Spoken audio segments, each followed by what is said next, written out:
Allah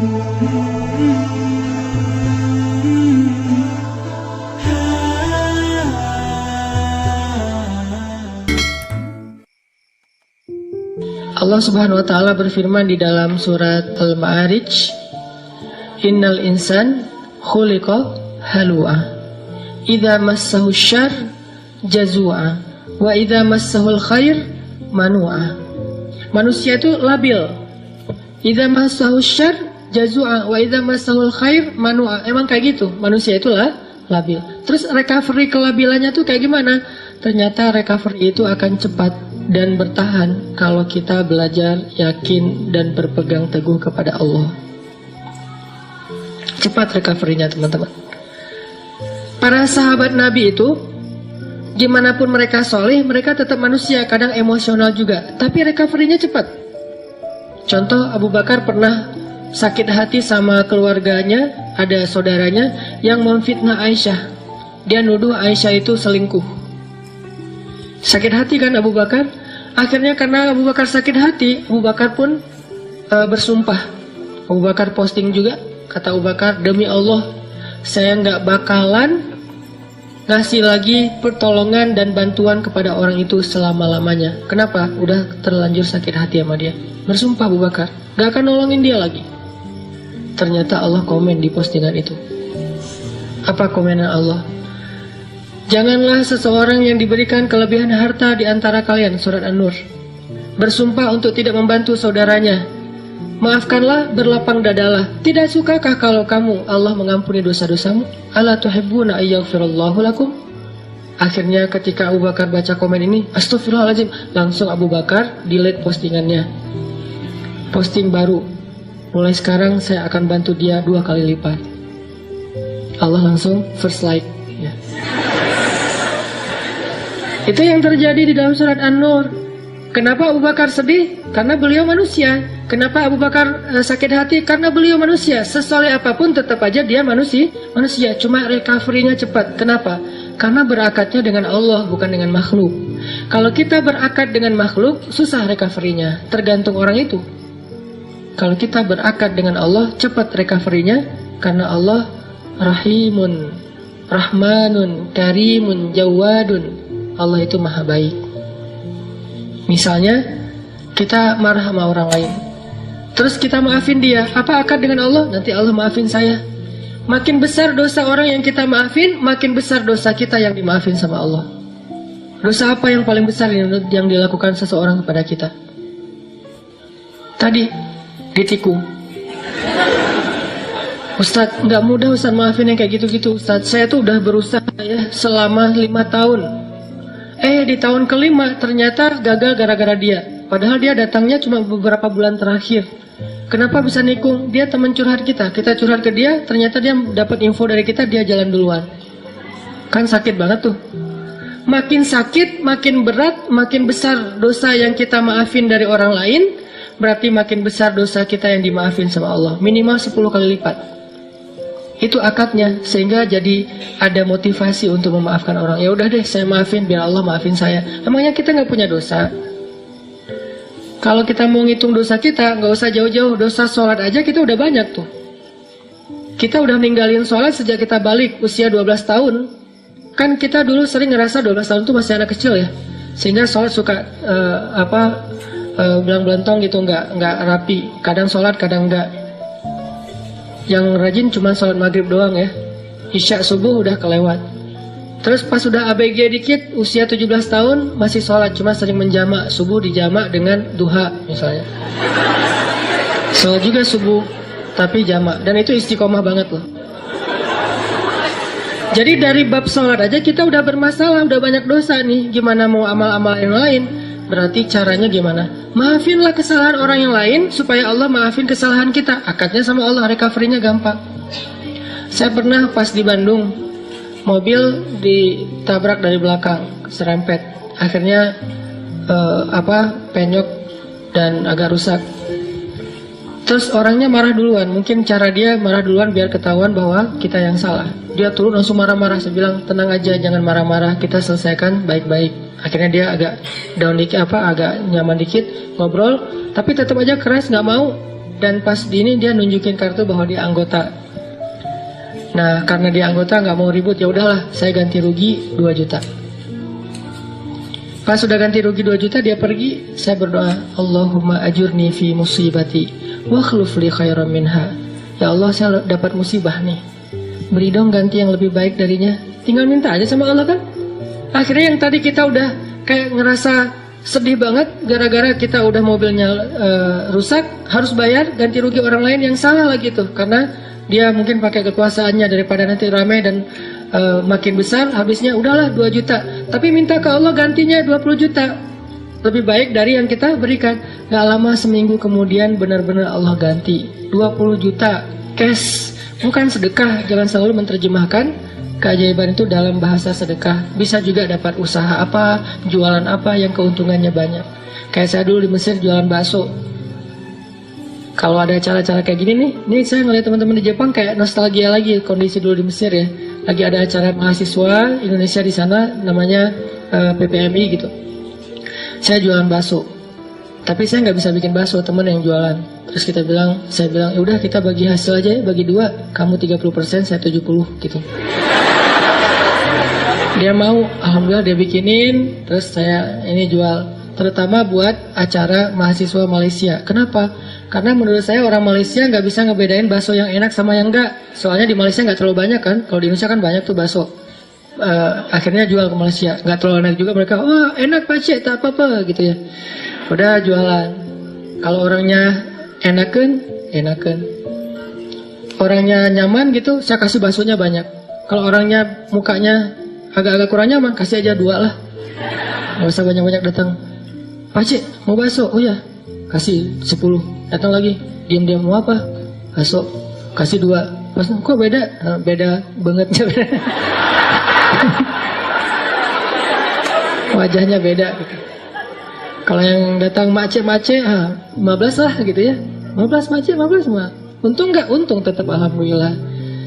Jadi kenapa? Karena kita berakatnya ke Allah. Kalau hilang sesuatu, Allah yang ganti. Saya pernah mau acara sholat tahajud malam-malam. Acaranya jam 2 malam, saya baru bangun jam 2. Telat kan, akhirnya panik, nyamber HP, jatuh, pecah layar depannya, udah gak bisa kepake. Itu HP sekitar harga 2 juta lah. Jatuh, langsung, ya Allah beri saya ganti yang lebih baik. Dan ini juga jatuh bukan apa-apa ya, karena pengen tahajud, pakai diomongin lagi. Terus berangkat nih, pulang-pulang jam 10 pagi Allah ganti dengan, waktu itu baru keluar tuh Note 5, harganya 10 juta. Diganti cash. Kadang Allah nggak gantinya dalam bentuk fisik, dalam bentuk nominal, dalam bentuk sesuatu yang materi, tapi diganti dengan yang lain, kebahagiaan. Mungkin kita kehilangan sesuatu, hilang motor, tapi dapat jodoh. Mau mana? Pilih yang mana?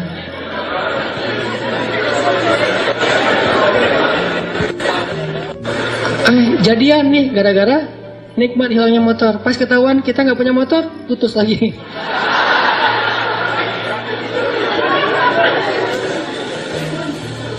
Belajar berakad sama Allah teman-teman. Itu rahasia kalau kita pengen.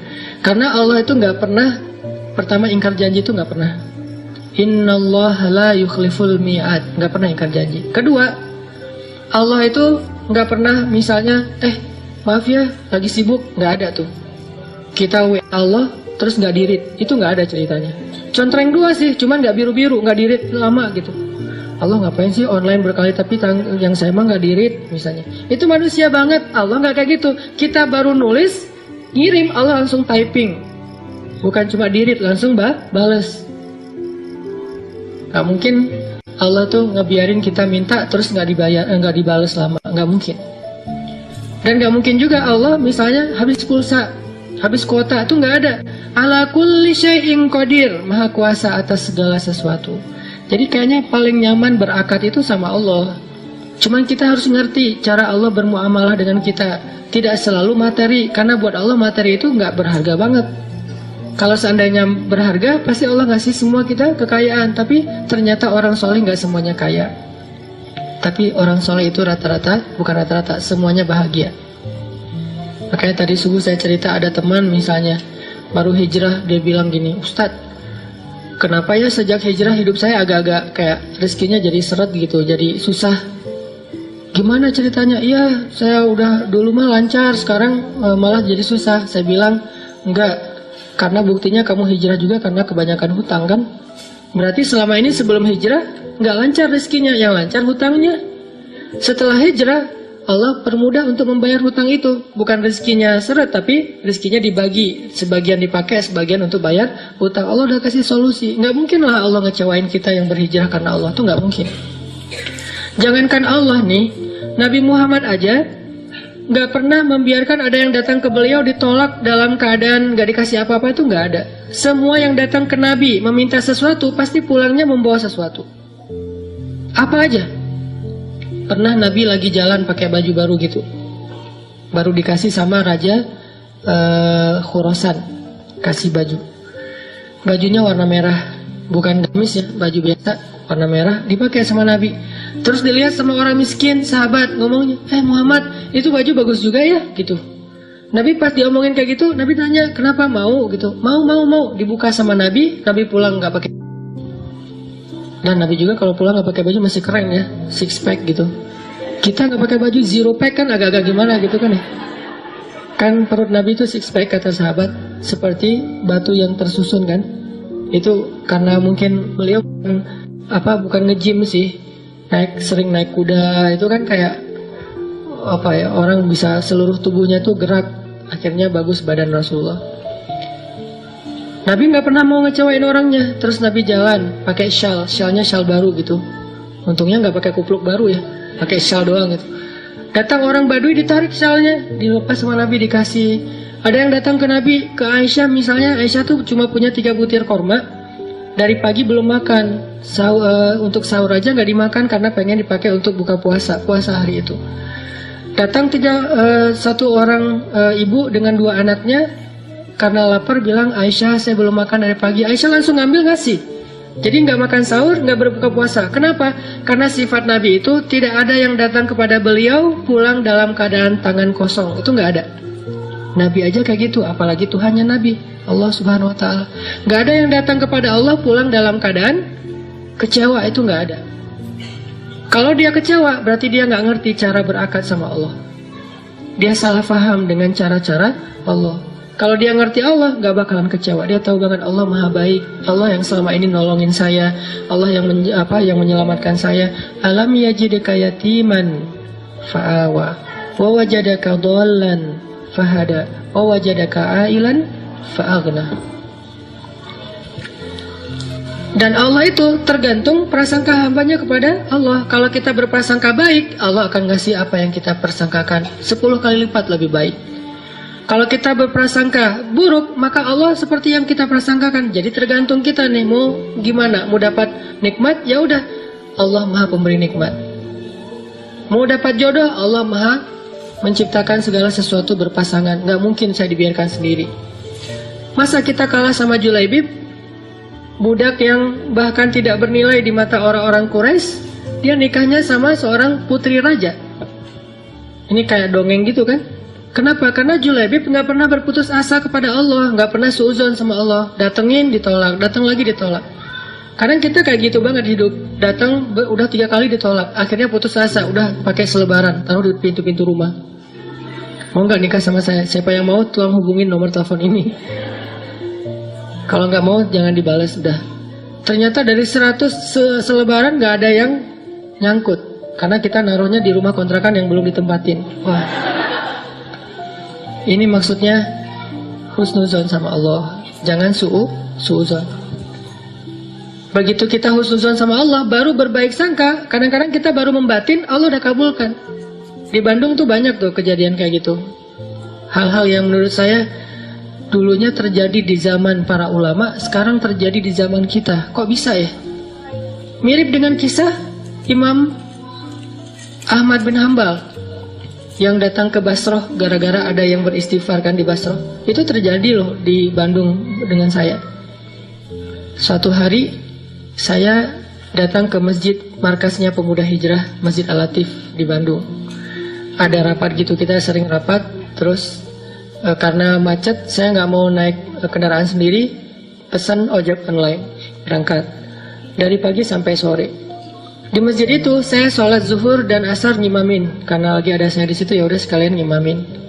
Pas sudah selesai asar, udah beres semua rapat, saya order lagi, ada yang ngambil ojek online, jalan. Di tengah jalan orangnya ngobrol, "Mas, suka sholat di masjid itu juga?" Saya bilang, "Ya, sesekali." Saya bilang, "Iya ya, masjid itu ramai sekarang, anak-anak mudanya luar biasa itu masjid. Saya juga suka sholat di situ," kata dia. Itu ada tuh imam muda, siapa namanya di situ teh? Muzammil. Iya ya, Muzammil tuh suaranya bagus ya. Ya, alhamdulillah. Mas suka ikut talim juga di situ? Kadang-kadang, saya bilang. Oh iya hebat, itu talimnya ramai banget tuh. Ada juga tuh ustadz siapa gitu yang suaranya kayak cewek, kata dia. Saya mulai nih, nyari masalah nih tuh. Tapi saya senang dengar boosternya YouTube segala macam, gurunya Muzammil, siapa ya namanya? Siapa? Hanan? Iya Hanan gitu, itu luar biasa. Mas suka dengar ceramahnya juga? Suka. Dan saya nggak bohong kan, karena emang saya kadang-kadang dengerin booster, 1 minute booster itu juga kayak dapat hidayah. Dapat hidayah dari diri sendiri. Saya dengar, Masya Allah nih Ustadz enak juga ya ceramahnya. Saya kayak dapat hidayah dari ceramah diri sendiri. Kayak misalnya ceramah tentang diri, nge-reject Allah. Allah manggil, reject sehari 5 kali kita nge-reject Allah, tapi Allah nggak pundung. Kita baru mungkin ngerasa kayak belum dikabulkan doa aja udah pundung fisabilillah. Kan banyak yang pundung fisabilillah, pundung di jalan Allah kan banyak tuh. Allah nggak pernah pundung, itu bikin saya, iya ya Allah sering kita reject tapi nggak pundung. Datang lagi besok, datang lagi lusa, datang lagi. Bertahun-tahun Allah manggil kita, seringnya kita reject. Rejectnya itu kasar lagi tuh. Kok udah azan aja sih, kan kasar banget ya rejectnya. Nah itu saya bikin, oh Masya Allah nih ceramahnya luar biasa, dapat hidayah. Saya juga senang dengar ceramahnya. Saya bilang, iya Mas di situ jadi jamaah atau orang PKM juga? Ya ngurus masjid juga sedikit-sedikit. Dia mulai curiga gitu, ngeliat ke belakang dia jadi, Mas tadi yang imam sholat zuhur ya? Ya saya bilang, asar juga? Ya. Mas ini namanya siapa gitu? Saya bilang Hanan yang mana nih? Mulai oleng dia tuh. Hanan Ataki, langsung wah gitu. Berhenti, rame, heboh di perempatan jalan. Coba semua orang ngelihat ke arah kita.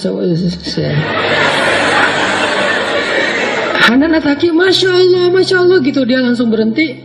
Memang lampu merah sih, bukan gara-gara itu. Berhenti. Langsung berhenti terus dia ngomong, Masya Allah, saya selama ini tuh sering berdoa. Ya Allah kalau ikut talim, saya pengen banget ketemu Ustadz itu, tapi jangan di taklim yang berdua gitu. Gimana caranya? Istighfar, salawat. Ternyata Allah kabulkan sebulan doang loh. Dia kayak gitu. Sebulan kemudian Allah kabulkan. Saya order ojek online, dia ngambil. Akhirnya kita satu ojek berdua. Ngobrol sepanjang jalan. Sampai ke rumah tuh heboh. Di rumah dia minta selfie, sampai ke tetangga pada ngeliat ada apa sih ramai gitu. Heboh gitu kan. Masya Allah ternyata dia berdoa dengan istighfar dan salawat. Allah kabulkan, bukan saya yang soleh, dia yang soleh, makanya doanya dikabulkan.